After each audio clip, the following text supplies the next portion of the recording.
मेरी पत्नी ने टेरेस पर एक रूम में क्लिनिक बनाया हुआ था। वो वहाँ बांझ औरतों का इलाज किया करती थी। वो जिन भी बांझ महिलाओं पर इलाज करती थी वो प्रेग्नेंट हो जाती थी और मुझे नीचे काउंटर पर उसने काम पर लगाया था। उसने मुझे कड़ी चेतावनी दी थी कि आप कभी भी ऊपर नहीं आना क्योंकि ऊपर औरतों पर इलाज होता है।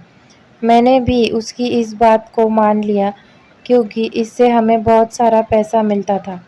लेकिन मुझे आश्चर्य इस बात का था कि ऊपर टेरेस पर बने उस क्लिनिक में सिर्फ वो औरतें जा सकती थी जिन्होंने बुर्का पहना रहता था। एक दिन मुझे मेरी पत्नी पर शक होने लगा। मैं भी एक दिन बुर्का पहनकर क्लिनिक में गया तो सामने का दृश्य देखकर मेरी पैरों तले जमीन खिसक गई कि मेरी पत्नी तो औरतों के साथ। मेरा नाम सुभाष है। हमारी आर्थिक परिस्थिति अच्छी नहीं थी, इसलिए हमने बहुत दिन हाल में गुजारे थे। पढ़ा लिखा होते हुए मुझे नौकरी नहीं थी और मेरी पत्नी सिर्फ 10वीं पास थी। क्यों पता नहीं, पर मेरे पत्नी के दिमाग में एक विचार आया और उसने टेरेस पर एक क्लिनिक खोल दिया जहां वो बांझ महिलाओं का इलाज करती थी। शुरुआत में तो 1 साल में कोई रिस्पॉन्स नहीं था। उस 1 साल में उसके क्लिनिक में सिर्फ 2 औरतें आई थी, पर आश्चर्य की बात यह थी कि वो 2 औरतें प्रेग्नेंट हो गई थी। उसके बाद उसके क्लिनिक की प्रतिष्ठा दूर दूर तक पहुंची। उसके क्लिनिक में भीड़ होने लगी। मेरी बीवी रोज दिन भर छत पर करती थी। शुरुआत में तो 1 साल में कोई रिस्पॉन्स नहीं था। उस 1 साल में उसके क्लिनिक में सिर्फ 2 औरतें आई थी, पर आश्चर्य की बात यह थी कि वो दोनों औरतें प्रेग्नेंट हो गई थी। इसके बाद उसने क्लिनिक की प्रतिष्ठा दूर दूर तक पहुंची। उसके क्लिनिक में भीड़ होने लगी। मेरी बीवी रोज दिन भर छत पर बांझ महिलाओं का इलाज किया करती थी और मैं नीचे काउंटर संभालता था। उसके बदले मेरी पत्नी मुझे अच्छा तनख्वाह भी देती थी। एक दिन सुबह एक जोड़ा हमारे क्लिनिक में आया था। मैंने सिर्फ उस औरत को ही क्लिनिक में भेज दिया और आदमी को सामने सोफे पर बैठा दिया। आधा घंटा बीत चुका था, फिर भी वो औरत नीचे नहीं आई। इस वजह से उसका पति ऊपर जाने की जिद करने लगा। उस पर मैंने उससे कहा कि ऊपर तुम्हारे पत्नी के अलावा और भी कुछ औरतें हैं। इस वजह से मैं आपको ऊपर नहीं जाने दे सकता। मेरी पत्नी मुझे भी ऊपर कभी नहीं आने देती। मेरी इन बातों से वो आदमी शांत हो गया। थोड़े टाइम के बाद 2 महिला बुर्का पहनकर क्लिनिक में आई और ऊपर चली गई। 2 घंटे के बाद उस आदमी की पत्नी नीचे आ गई। मैंने एक नज़र उस पर डाली। उसके हाथ में कोई दवाई नहीं थी, लेकिन उसके चेहरे पर बहुत खुशी थी। वो दोनों पति पत्नी वहाँ से निकल गए। उसके बाद दोनों बुर्का पहनी औरतें भी वहाँ से निकल गई और कुछ देर के बाद मेरी पत्नी सुरेखा भी क्लिनिक से बाहर आ गई। उसने चेहरे पर पहना हुआ मास्क, हैंड ग्लव्स पास में रखे हुए डस्टबिन में फेंक दिए। वो बहुत खुश दिख रही थी। आखिर मैंने मन में निश्चय करके उससे एक सवाल पूछा, तुम इतनी पढ़ी लिखी ना होते हुए भी उन महिलाओं का इलाज कैसे करती हो? उस पर उसने कहा कि मेरे लिए इतना ही काफ़ी है कि मैंने अनेक बांझ औरतों के घर टूटने से बचा रही हूँ। उसके इस बात पर मैं चुप हो गया। पता नहीं कि वो मुझसे कौन सा रहस्य छुपा रही है। आखिर मैं उसका पति था। ये सारी बातें उसने मुझे बतानी चाहिए थी। शुरुआत में तो मैं उसके इस बिज़नेस में बिल्कुल ध्यान नहीं देता था, पर धीरे-धीरे उसके इस बिज़नेस का प्रचार दूर-दूर तक होने लगा। शुरुआत में तो 1-2 महिला ही उसके पास इलाज के लिए आती थी। अब दिन में 20 से 25 महिला उसके पास इलाज के लिए आने लगी थी। शुरुआत में उसे यह सब अकेले संभालने में काफ़ी तकलीफ होती। उसे मदद मिल जाए, उसने वहीं पे काउंटर शुरू किया। उस काउंटर पे बैठ के मैं उन बांझ महिलाओं के ब्लड सैंपल लेता था। उनका इलाज 3 से 4 घंटे तक चलता था। मैं उसे हर बार पूछता था कि तुम उन महिलाओं पर आखिर क्या इलाज करती हो? तो वो हर बार हंसकर बात को टाल देती थी। सुरेखा का क्लिनिक मेरे लिए वो जगह थी जहाँ मुझे जाने के लिए पूरी तरह बंदी थी। मैं यह बात समझ सकता था कि पेशेंट की हाजिरी में मैं वहाँ नहीं जा सकता था, लेकिन पेशेंट न होने पर भी मुझे वहाँ जाने के लिए सख्त मनाही थी। मैं मेरी पत्नी से ज़्यादा सवाल भी नहीं पूछ सकता था, क्योंकि सालों से मैं बेरोज़गार था और अब उसने कमाए हुए पैसों से मेरा घर चल रहा था। पहले तो 2 वक़्त का खाना मिलना भी मुश्किल होता था। उस पर 2 बच्चों की ज़िम्मेदारी सिर पर थी। मेरे बेरोज़गारी की वजह से वह हमेशा मुझे ताना मारती थी। कई बार मुझसे झगड़ा करके वो अपने मायके भी गई थी। आखिर उसने खुद ही कुछ करने का निर्णय लिया और मेरे पास कहने लगी कि सुभाष, मुझे उस टेरेस पर एक क्लिनिक बनाना है। मैंने हंसकर ही उसे कहा कि तुम्हारी सिर्फ 10वीं ही हुई है, फिर तुम क्लिनिक कैसे चालू कर सकती हो? उस पर उसने कहा, तुम चिंता मत करो, बेरोजगार पतियों की पत्नियां कुछ न कुछ उपाय ढूंढ लेती है। मैं मुंह टेढ़ा करते हुए ही वहां से निकल गया। आखिर उसने किसी की मदद ना लेते हुए टेरेस पर जो रूम था उसको ही क्लिनिक में बदल दिया। उसने कहा था कि मैं बांझ महिलाओं पर इलाज करने वाली हूँ। शुरुआत में मैंने उसका बहुत मजाक उड़ाया, पर वो अपने बात की पक्की निकली। उसने अपने मेहनत के बल पर इतना बड़ा साम्राज्य तैयार किया था। वह मात्र वह क्या इलाज करती है इसकी खोज के प्रयत्न में था। पर बाद में मैं यह सोचने लगा कि वह जो कुछ भी करती है उससे अपना घर चलता है। मेरे माँ-बाप को गए हुए काफ़ी साल बीत चुके थे। मेरी छोटी बहन का नाम कामिनी था, जिसकी शादी को 10 साल हुए थे। फिर भी उसे कोई बच्चा नहीं था। इसकी वजह से उसका पति उसे काफ़ी तंग करता था और उसे वह हमेशा दूसरी शादी करने की धमकी देता था। इतने 10 साल में बच्चा न होने की वजह से उस पर बांझपन का कलंक लग गया था। मैंने जब मेरी बहन के बारे में सुरेखा से बात की तो उसने इसमें कोई दिलचस्पी नहीं दिखाई। उसका कारण भी वैसा ही था। कामिनी जब शादी करके इस घर से गई नहीं थी तब उसे अपनी भाभी से काफ़ी घृणा थी। नंदन इस नाते से उसमें सुरेखा पर बहुत अत्याचार किए थे। मैंने भी उसे कई बार उसकी बातों में आकर सुरेखा पर हाथ उठाया था। यह सब बातें सुरेखा ने अच्छी तरह से याद रखी थी। शायद इसी वजह से वो मेरी बहन का इलाज करने में बिल्कुल तैयार नहीं थी। सुरेखा का क्लिनिक बहुत अच्छा चल रहा था। हमारे पास ढेर सारा पैसा आ रहा था। सब जगह खुशियाँ ही खुशियाँ थी।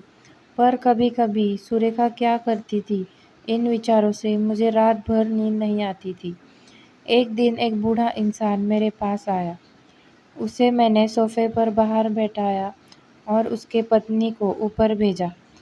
आधा घंटा हुआ था कि 2 औरतें बुर्का पहनकर आई ऊपर जाने की अनुमति मांगने लगी। मैंने उन 2 औरतों को भी ऊपर क्लिनिक में भेज दिया। पता नहीं क्यों इन दोनों औरतों का प्रॉब्लम सुरेखा ने अब तक सॉल्व क्यों नहीं किया था कि वह दोनों बुर्का पहने हुए औरतें रोज़ ही क्लिनिक में आती थीं।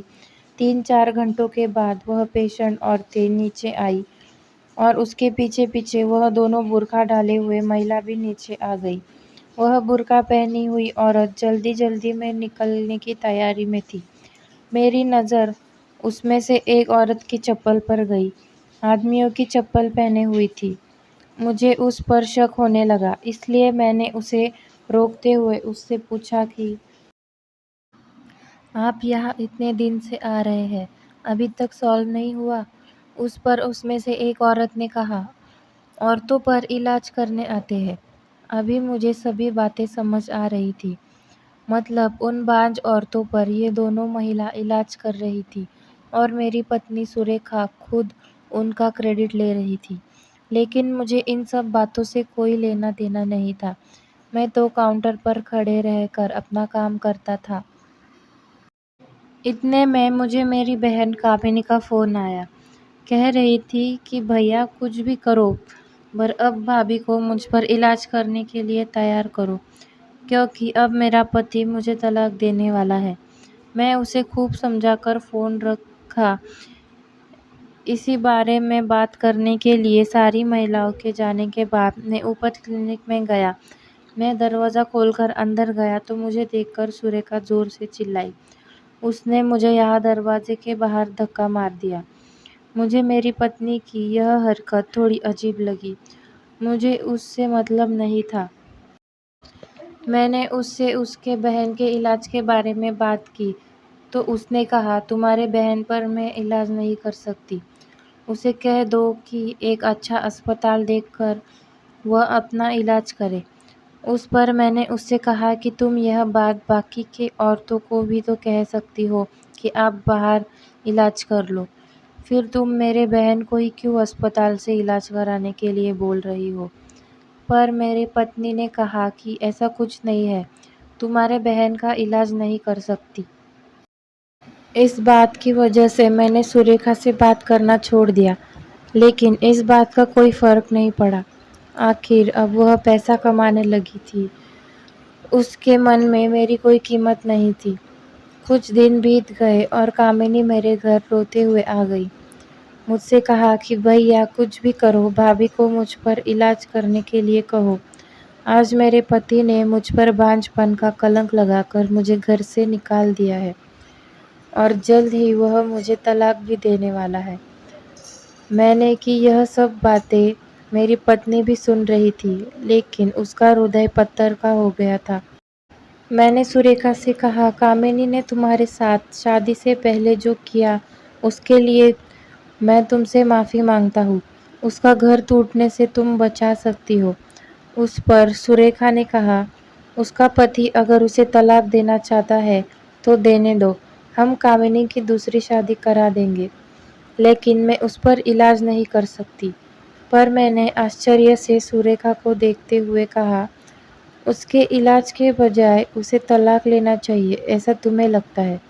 पर सुरेखा ने कहा कि यह मेरा नाइलाज है, अपने घर के किसी भी स्त्री पर इलाज नहीं कर सकती। मुझे सुरेखा की इन बातों से आश्चर्य हुआ, पर मैं शांत बैठ गया। कुछ दिनों में कामिनी सारा सामान लेकर मेरे घर आ गई, पर बहुत गुस्सा आता था। मुझे भी यह बात जाननी थी कि आखिर सुरेखा कामिनी पर इलाज क्यों नहीं किया। कामिनी अब उसके भाभी पर और भी तिरस्कार करने लगी थी। तू हर बार सुरेखा पर नज़र रखती थी।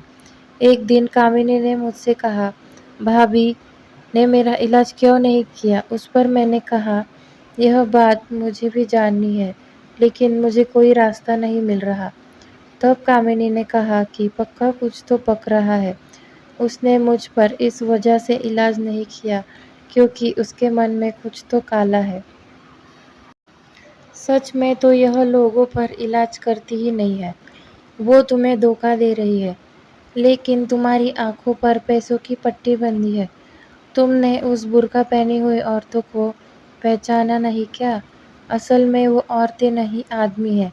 जब भी कोई औरत तुम्हारे पास इलाज लेने आती है, तब तुम काउंटर पर ब्लड लेने में बिजी रहते हो।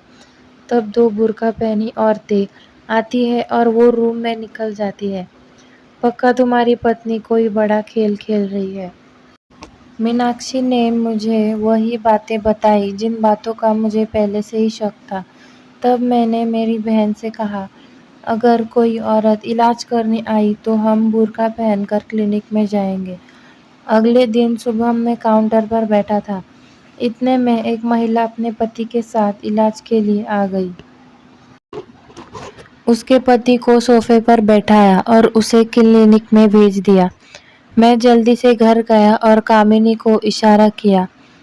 हम दोनों ही बुर्का पहनकर क्लिनिक में दाखिल हुए। सुरेखा का क्लिनिक बहुत बड़ा और सुंदर था। हम दोनों के अंदर जाते ही सुरेखा को लगा कि हमको उपचार करने वाली महिला ही है। वो हमसे बोली कि अच्छा हुआ आप जल्दी आ गए। इस औरत की फाइल लो और इसका नाम लिख लो। इसका ब्लड ग्रुप ए पॉजिटिव है और उसे ए पॉजिटिव ब्लड ग्रुप वाला बच्चा दो। यह सुनकर मैंने और मेरे बहन ने साथ में ही बुर्का हटा दिया। हमें देखकर सुरेखा चौंक गई। मैंने गुस्से से उसे कहा कि अब तो तुम्हें बताना ही पड़ेगा, तुम औरत का इलाज कैसे करती हो। उस पर सुरेखा बताने लगी, आप तो बेरोजगार थे, गरीबी ने हमें बहुत कष्ट दिया था। मुझे मेरे एक सहेली ने बांझ औरतों पर इलाज करने की सलाह दी। मेरी सहेली एक एनजीओ चला रही थी। वो उसमें ऐसे बच्चों को रखती थी जिनके माँ बाप ने उन्हें बचपन में ही कूड़े के ढेर में फेंक दिया था, या जो कुंवारी लड़कियां शादी से पहले ही प्रेग्नेंट हो गई थी, वो भी अपना बच्चा मेरी सहेली के ऑफिस में छोड़कर चली जाती। ऐसे अनेक बिना आसरे वाले बच्चे को मेरी सहेली अपने ऑफिस में रख लेती थी। मेरी सहेली ने बताया था कि हमारे समाज में किसी औरत का बच्चा नहीं हुआ तो एक बच्चा गोद लेने की बजाय दूसरी शादी पर जोर देते हैं। इस वजह से बहुत सारे लोगों के घर तबाह हो जाते हैं।